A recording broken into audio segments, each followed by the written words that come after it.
Hai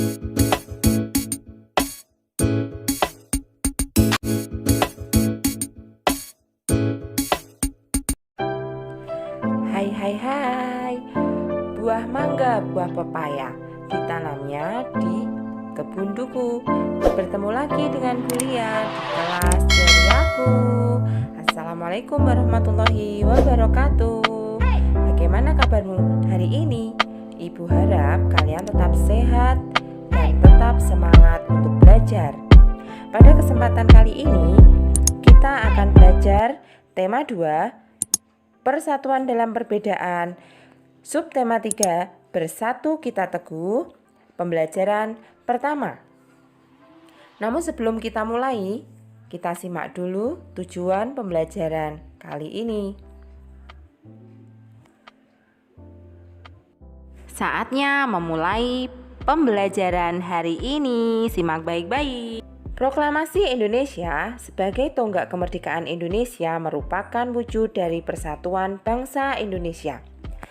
Kemerdekaan Indonesia dicapai setelah melalui perjalanan panjang para pejuang bangsa melawan penjajah. Persatuan yang kuat memperteguh tekad mereka untuk mewujudkan negara yang berdaulat, adil, dan makmur. Keteguhan hati dalam mewujudkan persatuan dapat dicontoh dari seorang pemuda di masa proklamasi kemerdekaan. Siapakah itu? Yuk kita amati gambar berikut ini. Dalam gambar ini terdapat foto dari seorang pemuda yang bernama BM Dia. Kira-kira apa ya peran BM Dia dalam proklamasi kemerdekaan? Kita lanjut yuk. Gambar selanjutnya ada 2 gambar naskah teks proklamasi, di mana yang pertama adalah tulisan tangan dari Insinyur Soekarno, sedangkan yang kedua adalah naskah proklamasi yang sudah diketik oleh siapa ayo? Masih ingat tidak? Ya, oleh pemuda Sayuti Melik. Untuk mengetahui hubungan dari ketiga gambar itu ada BM Dia, naskah proklamasi yang ditulis tangan, dan naskah proklamasi yang sudah diketik. Kita akan mengetahuinya setelah membaca bacaan yang ada dalam video ini. BM Dia dan naskah asli proklamasi. Teks proklamasi awalnya ditulis tangan oleh Soekarno, kemudian diketik oleh Sayuti Melik agar terlihat rapi. Teks asli tersebut kemudian dibuang ke tempat sampah. Salah seorang pemuda yang ikut hadir pada saat persiapan proklamasi kemerdekaan adalah BM Dia.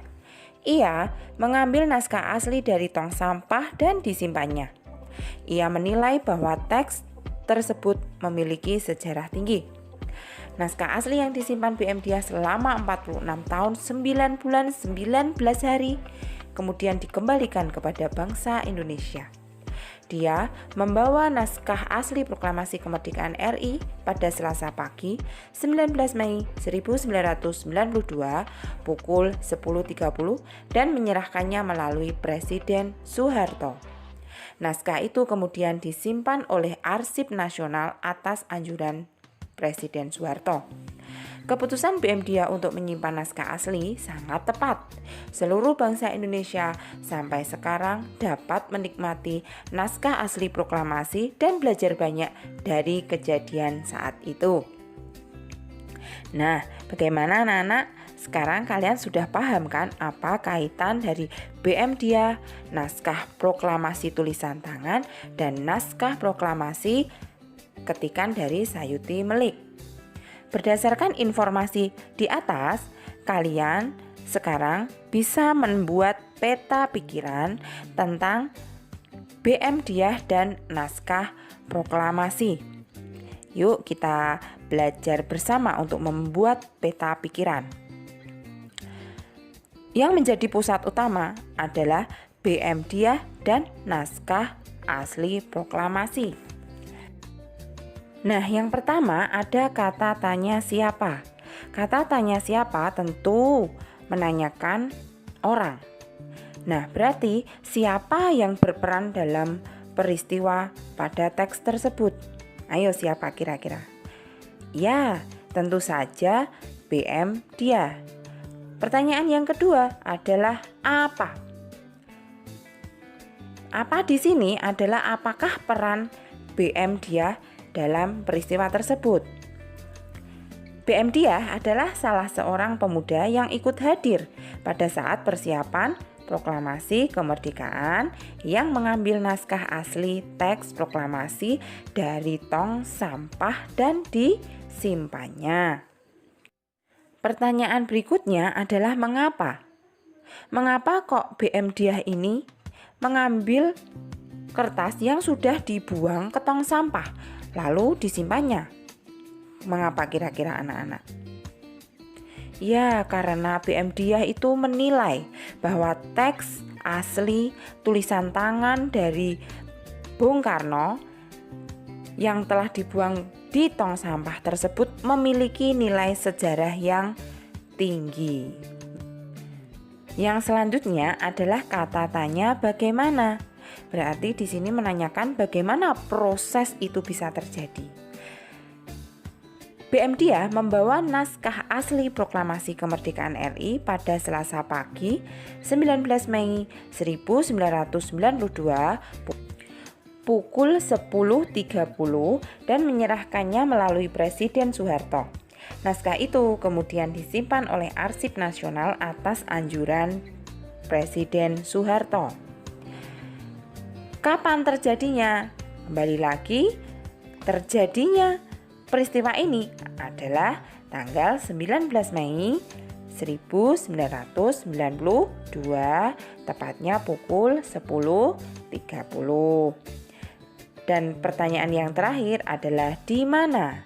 Berarti menanyakan tempat di mana terjadinya peristiwa ini. Nah, teks asli proklamasi yang diambil dari tong sampah dikembalikan ke Presiden Soeharto dan disimpan oleh Arsip Nasional. Untuk selanjutnya kita akan mempelajari tentang kata baku dan kata tidak baku. Pengertian dari kata baku adalah kata yang sudah benar dengan aturan maupun ejaan kaidah bahasa Indonesia dan sumber utama dari bahasa baku, yakni Kamus Besar Bahasa Indonesia. Kata baku umumnya sering dipakai pada kalimat yang resmi, baik itu dalam suatu tulisan maupun dalam sebuah pengungkapan.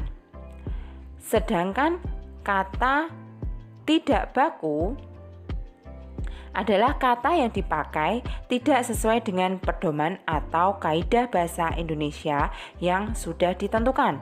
Biasanya kata tidak baku sering dipakai pada saat percakapan sehari-hari atau dalam bahasa tutur.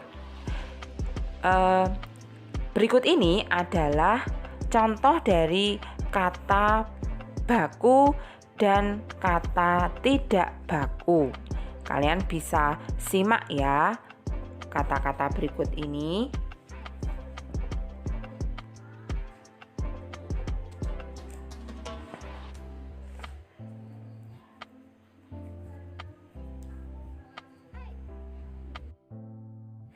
Tahukah kalian bahwa manusia, tumbuhan, dan hewan adalah satu kesatuan yang tidak dapat dipisahkan?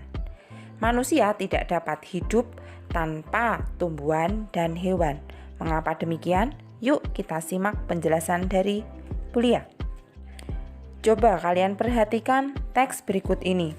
Tahukah kalian tanaman beluntas? Ternyata tanaman beluntas itu bermanfaat bagi manusia sebagai tanaman pagar, dan di beberapa daerah menjadikan tanaman beluntas ini sebagai bahan pangan atau lalapan. Berikutnya adalah keong sawah atau tutut. Pasti hidupnya di sawah atau perairan dangkal. Ternyata keong sawah ini juga berguna untuk membersihkan lumut di kolam ikan, juga membersihkan lumut atau rumput yang biasa tumbuh mengambang di atas air. Itu baru satu contoh manfaat tumbuhan dan hewan bagi manusia. Masih banyak lagi manfaat hewan dan tumbuhan bagi manusia. Apa saja kira-kira? Yuk kita simak. Yang pertama, manfaat hewan bagi manusia dan lingkungan. Hewan bisa dimanfaatkan manusia sebagai penghasil bahan makanan. Contohnya seperti kita memanfaatkan sapi untuk diambil dagingnya. Lalu ada ayam yang kita ambil daging dan telurnya.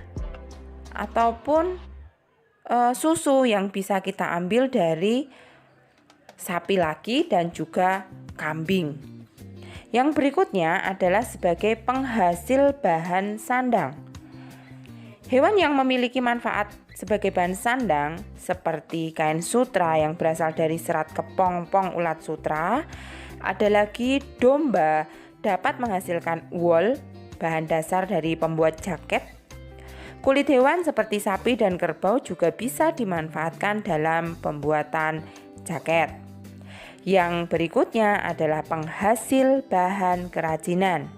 Kulit sapi dan kerbau dimanfaatkan sebagai bahan pembuat wayang kulit. Dalam olahraga bulu tangkis, memanfaatkan bulu angsa sebagai kok. Yang selanjutnya yaitu penghasil pupuk organik. Kotoran berbagai jenis hewan seperti sapi dan kambing dapat digunakan sebagai bahan pembuat pupuk organik yang baik dan tidak membahayakan bagi lingkungan. Yang terakhir adalah penghasil tenaga. Tenaga gajah dimanfaatkan untuk mengangkut kayu. Tenaga kuda dimanfaatkan untuk menarik delman. Sedangkan bagi para petani, tenaga kerbau dimanfaatkan untuk membajak sawah. Nah, banyak sekali kan manfaat hewan bagi kehidupan manusia. Yang berikutnya adalah manfaat tumbuhan bagi manusia dan lingkungan. Yang pertama adalah sebagai bahan makanan. Jelas sekali tiap hari kita memanfaatkan tumbuhan sebagai bahan makanan. Seperti nasi yang kita makan setiap harinya. Ada lagi sayur-sayuran, buah-buahan. Ada lagi biji-bijian yang kita gunakan sebagai sumber protein. Dan batang yang kita manfaatkan sebagai sumber makanan adalah seperti batang dari pohon sagu. Sagu merupakan bahan pokok, jadi sebagai sumber dari karbohidrat. Yang kedua yaitu sebagai bahan sandang. Serat kapas dapat dimanfaatkan untuk membuat kain katun atau bahan dasar pakaian yang bisa menyerap keringat. Lalu yang ketiga adalah bahan bangunan. Kita tahu bahwa Indonesia ini merupakan penghasil kayu terbesar juga. Salah satunya adalah kayu dari pohon jati, pohon kelapa, dan pohon meranti, yang pastinya dapat dimanfaatkan untuk bahan bangunan. Selanjutnya adalah sebagai bahan obat-obatan. Nah, kita patut bersyukur hidup di Indonesia yang subur kaya akan tumbuh-tumbuhannya. Banyak tanaman dimanfaatkan untuk obat.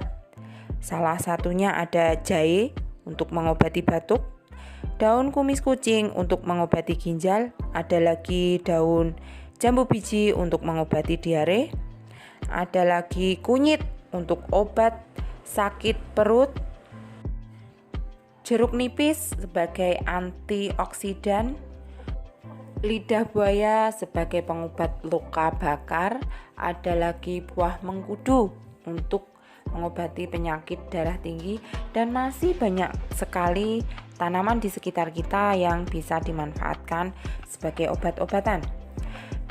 Yang berikutnya yaitu sebagai bahan baku industri. Industri banyak memanfaatkan tanaman untuk kebutuhan manusia. seperti misalnya getah karet digunakan dalam pembuatan ban, getah pinus dimanfaatkan sebagian orang dalam industri cat, kayu pinus digunakan dalam industri kertas, buah kelapa sawit dimanfaatkan sebagai bahan dalam industri minyak goreng, dan juga masih banyak lagi. Yang keenam adalah sebagai bahan pewarna alami. Tanaman yang dapat digunakan sebagai pewarna alami itu ada daun suji dan daun pandan untuk pewarna hijau, ada wortel sebagai pewarna jingga, kunyit sebagai pewarna kuning, dan pucuk daun jati sebagai pewarna merah. Tentunya pewarna-pewarna dari bahan alami ini lebih aman dikonsumsi oleh manusia. Yang terakhir, tumbuhan bisa dimanfaatkan sebagai penjaga kualitas air. Jadi, tanaman bakau bisa menjadi penyaring alami dari air laut menjadi air tawar. Nah, demikian tadi anak-anak beberapa manfaat dari hewan dan tumbuhan yang sangat membantu manusia dalam kehidupan sehari-hari. Anak-anak, kemerdekaan yang diraih dapat mewujudkan rakyat yang makmur dan sejahtera karena mereka bebas berkarya dan menambah wawasannya. Sekarang kita akan mengamati gambar berikut ini. Gambar ini mencerminkan rakyat yang sejahtera. Mereka menikmati kemerdekaan dengan memperoleh kebebasan dalam melakukan pekerjaan dan memperoleh pendidikan. Nah, kira-kira apa pengaruh kemerdekaan bagi petani atau pedagang? Tentunya petani dan pedagang memperoleh kebebasan dalam melakukan pekerjaannya. Kemudian pengaruhnya kemerdekaan bagi pelajar apa ya kira-kira? Tentunya kalian sebagai pelajar akan memperoleh kebebasan dalam mendapatkan pendidikan. Sekarang apa yang harus dilakukan rakyat agar sejahtera? Tentunya kita sebagai rakyat Indonesia harus bersatu menjaga kemerdekaan, terus berkarya dan menambah wawasan. Untuk mendukung dalam kita mengisi kemerdekaan, tentunya kita harus melakukan hal-hal yang positif, antara lain rajin belajar, disiplin, dan tepat waktu. Nah, itu harus kalian terapkan dalam kehidupan sehari-hari ya anak-anak. Jadi negara yang besar adalah negara yang rakyatnya sejahtera. Agar sejahtera, kita wajib bahu-membahu melaksanakan kewajiban kita agar tujuan tercapai. Nah, demikian anak-anakku. Ibu rasa pembelajaran kali ini sudah selesai dan Ibu harap video pembelajaran dari Bulia bermanfaat, bisa menambah pengetahuan kalian untuk membantu belajar di rumah. Demikian dari Ibu Guru, banyak kata. Ibu mohon maaf yang setulus-tulusnya. Wassalamualaikum warahmatullahi wabarakatuh. Salam sehat, semangat, dan ceria.